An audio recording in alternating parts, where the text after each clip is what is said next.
কলাতলি গ্রামে কার্তিক নামের এক দরিদ্র মুচি ছিল। ছোট্ট এক মেয়ে এবং তার বউকে নিয়েছিল তার ছোট্ট পরিবার। তবুও দিন আনতে তার পান্তা ফুরোয় অবস্থা। বর্ষার মৌসুম এলে তো না খেতে পেয়ে মরার জোগাড় হয় তাদের। হ্যাঁ গো, শুনছো, প্রত্যেকবার বর্ষার মৌসুম এলে তো আমাদের সকলে না খেতে পেয়ে মরার জোগাড় হয় গো।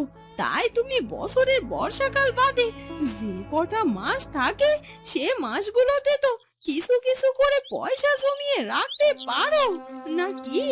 এই বর্ষার মৌসুমের জন্য ছোট ছোট পিপিলিকার থেকেও তো আমাদের এই বুদ্ধিটা নেওয়া উচিত, বলো? তাদের যেন কোনোদিন আকালে না পড়তে হয় সেজন্য তো প্রত্যেক বছর শস্য দানা জমিয়ে রাখে। আর আমরা তো মানুষ, আমরা চাইলে কি না করতে পারি বলো? কিছু জমিয়েও তো রাখতে পারি। এটা তুমি কি বললে বউ? তোমার কথা শুনে আমি হাসবো না কাঁদবো সেটাই তো বুঝতে পারছি না। কেন তুমি আবার এমন উপহাস করছো কেন আমার কথা শুনে? বলো তো, আমি এখানে ভুলটা কি বলেছি শুনি? ভুল কিছু তুমি বলনি, কিন্তু বউ তুমি তো সবটাই জানো। আমার তো বছরের সব সময় নুন আনতে পান্তা ফুরায়, তাহলে আমি আবার জমাবো কি? কি বলবো বলো? বর্ষাকালে যে এত কষ্ট আর সইতে পারি না গো। তারপর মেয়েটা আবার ছোট, ওকে তো আর এত কষ্ট করতে দেয়া যায় না। আচ্ছা ঠিক আছে, আমি দেখছি বর্ষাকাল আসার আগে কিছু পয়সা জমাতে পারি কিনা। এ কথা বলে কার্তিক মুচি বাড়ি থেকে বেরিয়ে যায়। তখন তাদের মেয়ে শিউলি বাড়িতে আসে।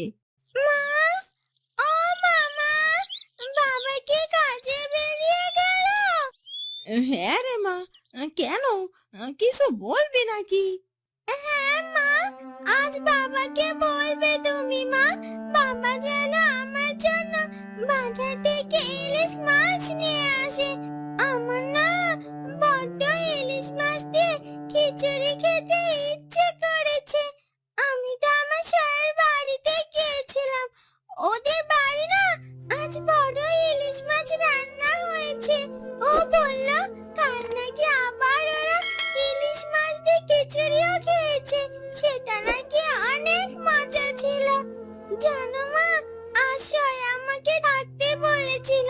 ও বলেছিল ওর সাথে যেন ইলিশ মাছ দিয়ে ভাত খেয়ে তারপর আমি বাড়িতে ফিরি, কিন্তু ওর মা না আমায় তাড়িয়ে দিল মা।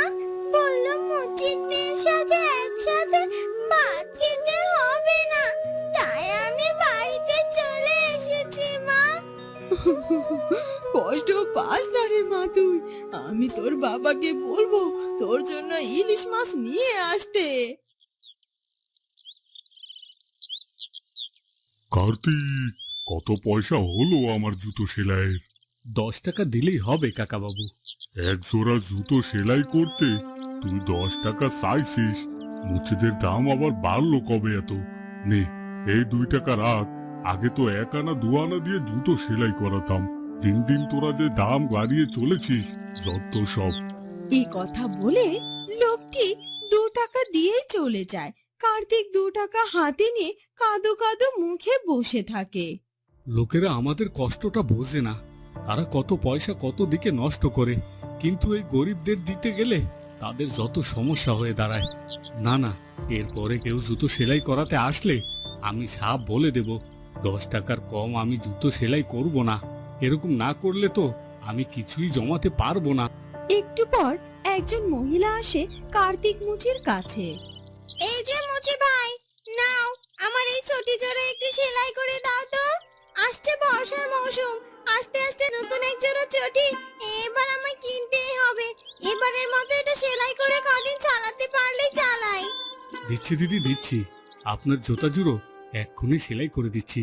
তবে একখানা কথা, এক জোড়া জুতো সেলাই করলে 10 টাকা দিতে হবে, আর একখানা জুতো হলে 5 টাকা দিলেই চলবে। কি, এক জোড়া চটি সেলাই করিয়ে তুমি 10 টাকা আবদার করছো?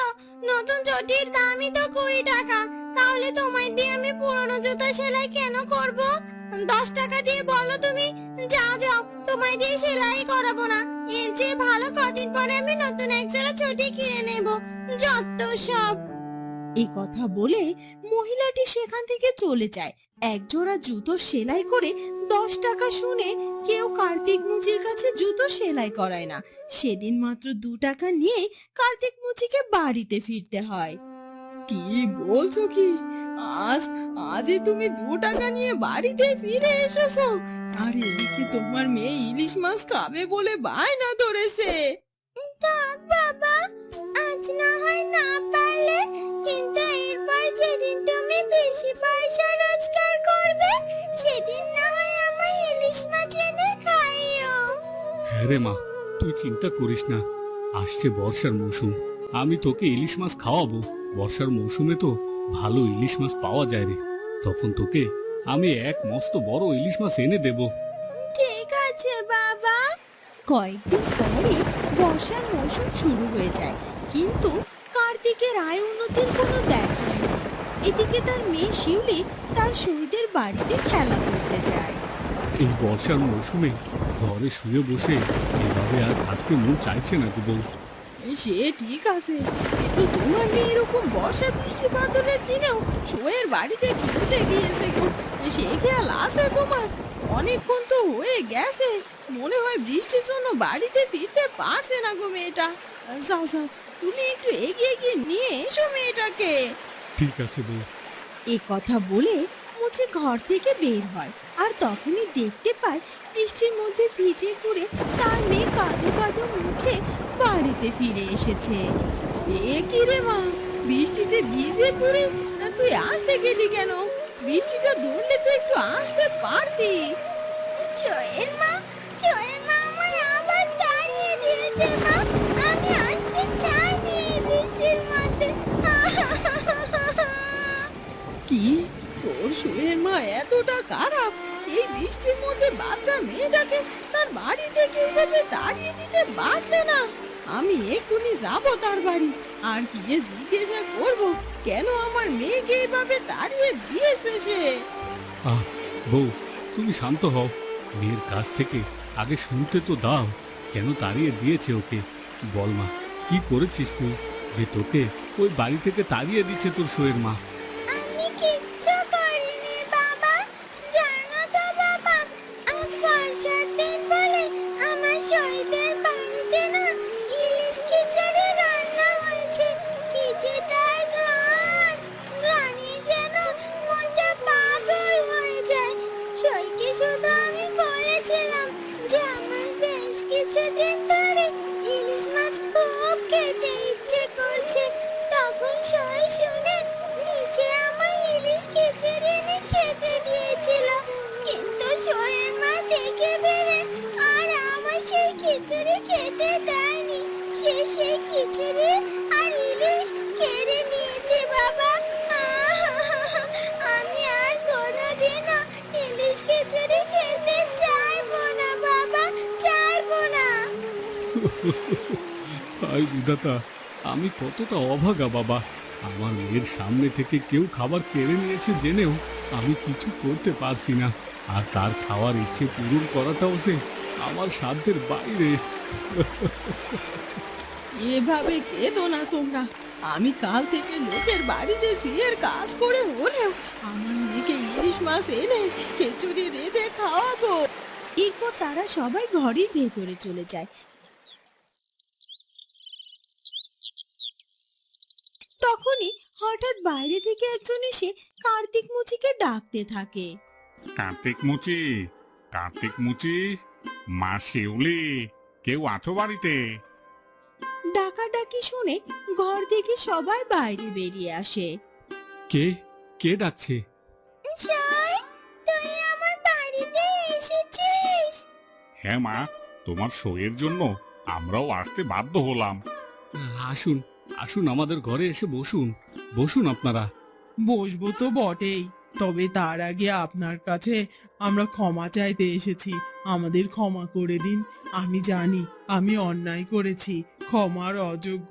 আপনার মেয়ের সাথে আমি অন্যায় করেছি, আর সেটা আমার নিজের মেয়ে আমাকে চোখে আঙ্গুল দিয়ে দেখিয়ে দিয়েছে। না না না না, আপনারা কেন আমাদের কাছে ক্ষমা চাইতে যাবেন বলুন তো? আপনারা হলেন বড় লোক মানুষ, আপনাদের পায়ের তলায় তো আমাদের ঠাঁই, তাই না?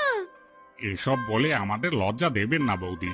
আমার স্ত্রী তার অন্যায়ের শাস্তি পেয়েছে, আর সে নিজে এসেছে দেখুন আপনার মেয়েকে ইলিশ খিচুড়ি খাওয়াতে। কই দাও দাও, ইলিশ খিচুড়ি নিয়ে গিয়ে মেয়েটাকে খাইয়ে দাও। এসো মা, তোমাদের দুজনকে একসাথে আমি খাইয়ে দেই। এসো। জানো তো, তুমি চলে এসেছো বলে তোমার সইনা এক দানাও মুখে তোলেনি। ও শুধু বলেই যাচ্ছিল যে ও তোমাকে ছাড়া কিছুই খাবে না। শিউলি তার কথার কোনো জবাব না দিয়ে চুপচাপ দাঁড়িয়ে থাকে। যা মা যা, উনি যখন এত করে বলছে তখন যা। তোর এই হতভাগা বাবা তোকে কোনোদিনও ইলিশ খিচুড়ি খাওয়াতে পারবে কিনা জানি না, তাই তাই ওনার হাত থেকে খেয়ে একটু মনে তৃপ্তি মেটা। এই যে মশাই, এভাবে বলবেন না। আজ থেকে প্রত্যেক বর্ষার মৌসুমে আমি আপনাকে কাজ দেব, যাতে করে আপনি ভালো পয়সা রোজগার করতে পারেন। আমাদের মতন মানুষ চাইলেই আপনাদেরকে সাহায্য করতে পারি। শুধু যদি সাহায্যের দুহাতটা বাড়িয়ে দেই, আপনার জন্য আমার দরজা খোলা। আশা করি এরপর আপনার মেয়েকে আর ইলিশ খিচুড়ি খাওয়াতে কারো কাছে হাত পাততে হবে না।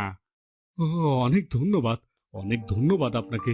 আপনার কাছে আমি সারা জীবন কৃতজ্ঞ থাকব। এরপর শিউলির ইলিশ খিচুড়ি খাওয়ার ইচ্ছেটা পূরণ হয়ে যায় এবং প্রত্যেক বছর বর্ষাকালে কার্তিক মুচির আর কাজের অভাব হয় না, আর তাই সে তার মেয়েকে মন ভরে যা খুশি তাই খাওয়াতে পারে। বন্ধুরা, কেমন লাগলো আমাদের আজকের গল্পটি? যদি ভালো লাগে তাহলে অবশ্যই আমাদের চ্যানেলটিকে সাবস্ক্রাইব করে দিও। দেখা হবে নতুন কোনো গল্প নিয়ে। ধন্যবাদ।